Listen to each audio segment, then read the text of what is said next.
Because it's my first talk in English. I have never lived in the United States more than 2 or 3 days at a time. I learned my English from cowboy pictures, films, when I was a child, 60 years ago. Everybody say, "Ooh." So I think I can communicate, but be merciful with me, please, if I say something with a lot of Mexican accent. But English is now a universal language. I wish you could hear people from Indonesia, here in California, from India, from Nigeria, from Mali, from Saudi Arabia. They speak English also. They know it well. Only the accent is different. But if you just go to Boston, you will have another type of English. If you go to Australia, they say, "I want to boy, a neck boy, for my little boy, and a pie for my another little boy." It's another way of speaking English, so you understand. Those who are not intelligent, they won't understand anything. So don't worry about that. Okay, let's speak about tradition. And we start with a film. It's called Hitler in the Proof. Has anybody seen that film? It's a classic. You have seen it. The beginning is a man, a Jewish man, in one of the shtetls, those little villages before the Second World War in Europe. And he starts singing tradition. And he speaks about the Jewish people being bound, tied to tradition. At 3 years, they start learning Torah. What is Torah? What is it? בראשית ברא אלוהים את הארץ השמיים ואת הארץ הייתה תוהו ובוהו. רוח אלוהים מרחפת על פני המים. They start learning Hebrew at 3 years of age. By heart, by memory, repeating and repeating and repeating the Bible in Hebrew. At 12 years of age, just like little child Jesus in the temple, they have already marked the whole Bible by heart. They know it by heart. It's not so difficult. Listen, speak about my own country, I'm Mexican. I was born in Colima, but I studied and have 5 different university careers. I have been studying all my life, a lot of sacrifices. And as I speak English, well, it's not perfect, I know, but I can speak German also, the same way, French, Italian, Hebrew, Latin, Greek, and then Chaldean, Syriac, which is from Egypt. Coptic has 5 dialects. And let me read some Arabic. I cannot speak Arabic, but at least I can read it now. So, tradition for the Jewish people is very important. At 12, they start repeating, which is called Shana. Shana is to repeat and repeat and repeat. That is the Mishnah. And then at 15, they start Gemara. That is the Talmud. And then they marry at 18, 20. After they marry, when they are 30 years of age, they start Kabbalah, which is the Zohar, a mystical book, and some other books also. In the meantime, they study midrashim. So they are always studying. You will see Jewish boys in gangs. Very difficult to see them there. You will see the Jewish people go to a neighborhood here. It's about 20 minutes from here. That's a place where I buy Hebrew books. It's Fairfax, near North Hollywood. Then you will see the Jewish youngsters. They are always busy reading books all their life. And that's tradition. For us Catholics, we do have tradition. Only that in this time, tradition is broken. What is the meaning of that? Well, first of all, let's understand what is tradition. Tradition comes from a Latin word, trans. Trans means from one side to another. In Greek is meta. And give, do das dare dedicatum. That's a Latin verb. To give something. Your father gives you something. Your mother gives you something. Your teachers are giving you something. That is tradition. That is tradition. The priest is teaching you something. So, let's go now deeper into theology. We say, God revealed Himself through Jesus Christ our Lord. He was incarnated in the bosom of the Blessed Virgin Mary. He became a man just like we are. He is equal to us. He is the same as we are, except by sin. He has no sin ever. Incarnation of the Word of God. We pray every single day, at least in the south of Mexico. Many of you who are of Mexican ascent or descent, as you want to call it, your grandfather, your grandmother, at 12 o'clock, hear all the bells of the little town, the little village in Mexico, ringing at 12. And every man will take his hat, his sombrero, and kneel down in the middle of the streets. Everybody will pray to Our Lady. At 12 o'clock in the morning, in the midday. At 6 o'clock in the morning, at 6 o'clock in the afternoon. And we recall the incarnation.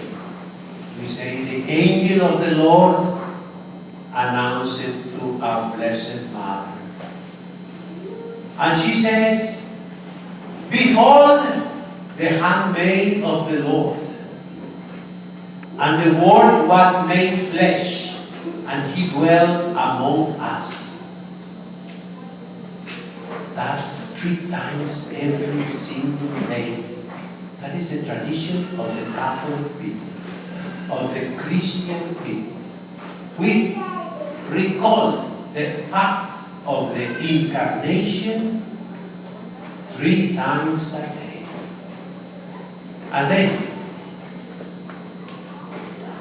we pray the Rosary. In every Hail Mary, we are remembering the same. Blessed art thou among women, and blessed is the fruit of thy womb, Jesus. That is the incarnation. She was the flower, He is the fruit. And He came to take away the sins of the world. And He stayed with us 33 years. He died in the cross for us. He resurrected. He ascended into heaven.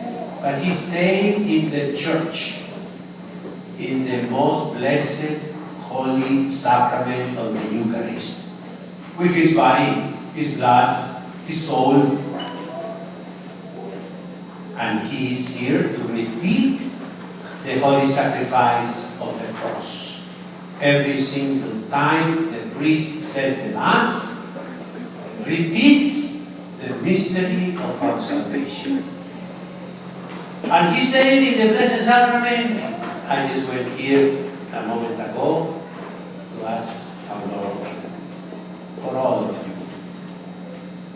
All of you who came to this talk, that God will prepare your hearts, that the voice of the priest may enter into your hearts and do well and do good for you. He is there to console us. And we know that by tradition. Because in the Bible, there is not everything that we believe. You have this law. You have this sash in the Bible. You will have the cassock in the Bible. You will have this in the Bible. This, which is for the Jewish people, is not in the Bible. No? They call it jarmunke. We call it solideo. Only in front of God I take it out. At the moment of the consecration in the Holy Mass. All I wear comes from tradition. So what is tradition? It's a vehicle of the revelation of God. Together with the Bible. The Bible is very important. But how do we know that a book belongs to the Bible? For example, two young fellows going door by door, the Mormons. They come from Salt Lake City in the state of Utah. They were fleeing away from the United States into Mexico. The state of Utah belonged to Mexico. But they delayed too much in the travel. When they arrived, there was already the Americans taking the country, half of our territory. They took it away. Good. Okay. And they ended up in the United States again. But they wanted to come to Mexico. Okay. So, the Mormons, they have a book, which is called the Book of Mormon, and several other ones. And they say they are revealed from God. Holy books. For them they are holy, but they are not in the Bible. And then, if you go to any Protestant denomination, made in U.S.A., you have 40,000, according to the 2018 data I got. 40,000 different Christian denominations. Who, each one of them, pretends to be the only church of Jesus Christ. But in common they have that they rejected the two books of the Maccabees, the book of wisdom of Solomon, the Ben Sirach, or the book called Ecclesiasticus. They reject the book of Tobias, the book of the prophet Baruch, and the book of Judith. Some parts of the book of Daniel also, prophet Daniel. By tradition, we know which are the holy books and which are not. That you won't find in the Bible. You need to look at tradition. So what's tradition? It's the oral revelation that God, when He came to this world, gave to His apostles and disciples. And they, generation through generation, they have preached to us. Jesus Christ didn't send his apostles to write books, no, but to preach. And this is what I'm doing now. I'm preaching. I'm preaching the gospel of Jesus Christ. So, revelation comes from the Bible, which is the written revelation, and from tradition, which is the oral revelation. There is another type of tradition. This is divine, which is called apostolic tradition. For example, the apostles, not our Lord Jesus Christ, no, the apostles changed the holiday, the feast day of the Shabbat, Saturday, to Sunday. But they are behaving better, they see you, eh? That's a miracle, wonderful, wonderful. Eh? So, they changed it from Saturday to Sunday, the day of rest, the holy day, the day of going to Mass, the day of obligation. That change was not made by our Lord Jesus Christ, no. It was made by the apostles. That is called apostolic tradition. There are other traditions called ecclesiastical traditions. For example, the days of fasting. On Holy Friday, we must fast. You remember that? Not eating meat, eating just a little bit at break, fast. So we won't break the fast. So we take no breakfast.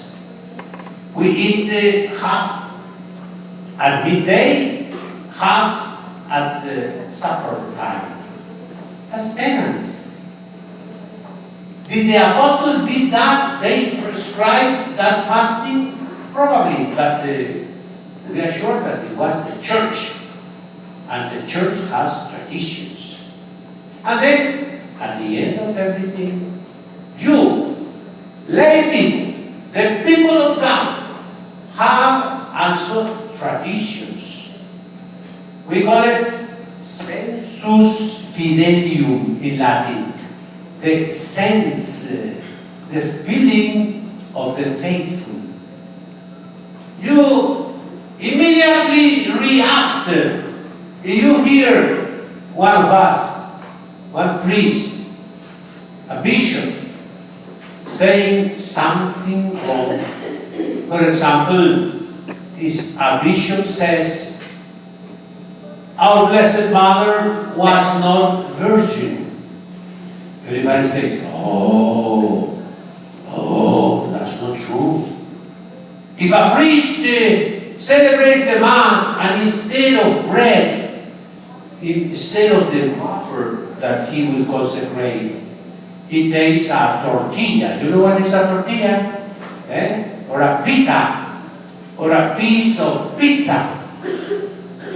You will say, what? That's not correct.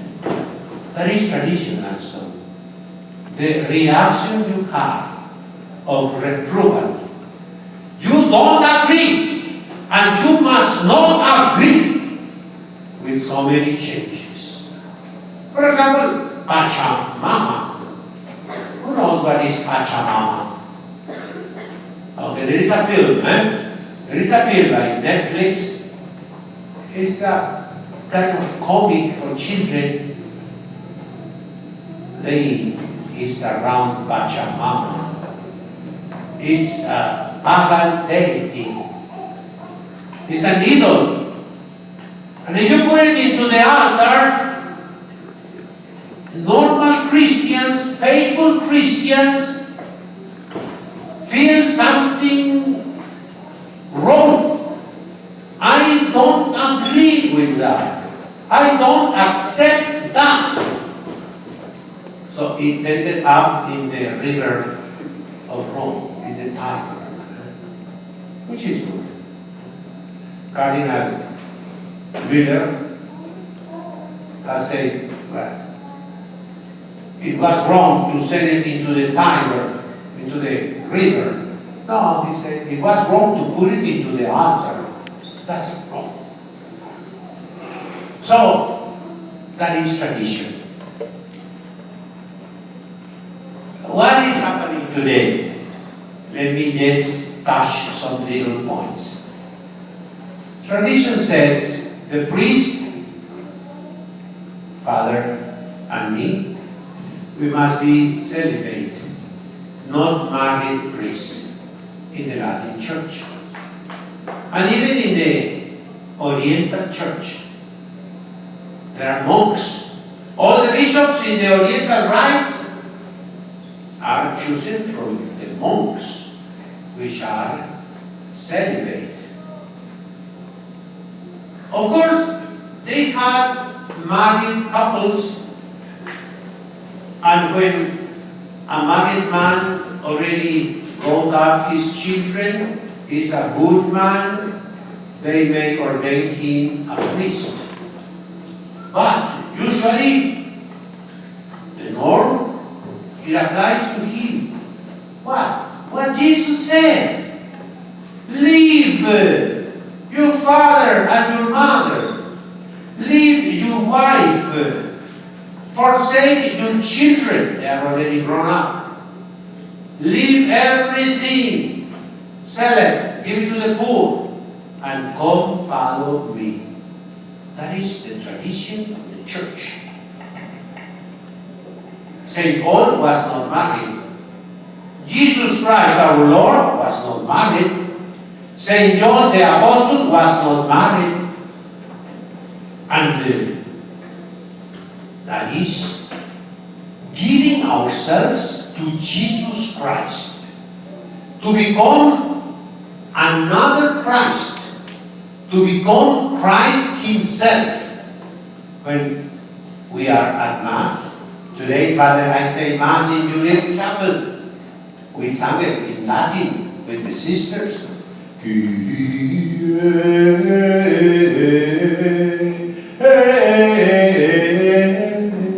Beautiful Mass. Short Mass, not long. That's the way I say it every day in Tijuana, Mexico. Resuscitating tradition with all the issues from the Bishop, of course.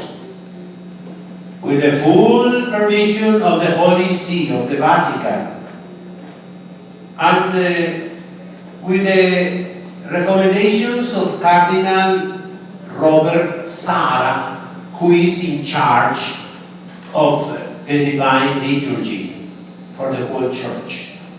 He says, you must accept the Second Vatican Council. I brought you many books, but here is one that every learned priest must have. It's not only Latin, it has Armenian, it has Arabic, it has Greek, and of course Latin. It contains all the 21 ecumenical councils of the Church. The last one is Vatican II. Let me give you the acronyms, the initial syllable of every council that we, in those times, Father, when I was your age, we learned it by heart. Nicea, Ephesus, Nicoeca, Coconico, Luluvico, la, Flolatrivava. What are you saying, Monsignor? What are you saying? I'm saying, well, the councils of the Church, which are 21, and they are in order, chronological. Nicea, Constantinople, Ephesus, Calcedonia, Constantinople, Nicea, Constantinople, Lateran, Lugdunum, Vienna, Constance in Germany, and then Florence, Lateran, Trent, Vatican First, Vatican Second. And according to Pope Benedict, and according to common sense, every single phrase of the Second Vatican Council must be interpreted in continuity with all the rest of the councils. With all the rest. It's not a new church, no. But Second Vatican Council must be accepted because it's from the Holy Spirit. And there are little changes to be made in the liturgy, of course. Of course. But very slight changes, very small ones. Not all the terrible excesses that we see almost in every church. Nowadays, every priest fashions the Mass as he pleases. One priest dresses like a Mexican ranchero with a sarape. Can you see those people? Yeah. They have rock and roll music. Everybody dances. Everybody moves. Well, that's wrong. And the Second Vatican Council never say that. Do you know that the Second Vatican Council says the Mass must be in Latin? The breviary that a priest must pray, this is a breviary, It's a book that every priest has always with him. It's my daily prayer, day and night. I am praying for you, the same Father. The same. Our life is life of prayer for all of you. And it must be in Latin. Nobody knows that. Second Vatican Council speaks about music in the Mass, in the liturgy. And it says it must be the organ. Nobody knows that. Second Vatican Council speaks about the cassock, the clerical garb, the habit, which is obligatory. Second Vatican Council speaks about the priest studying St. Thomas Aquinas and Aristotle.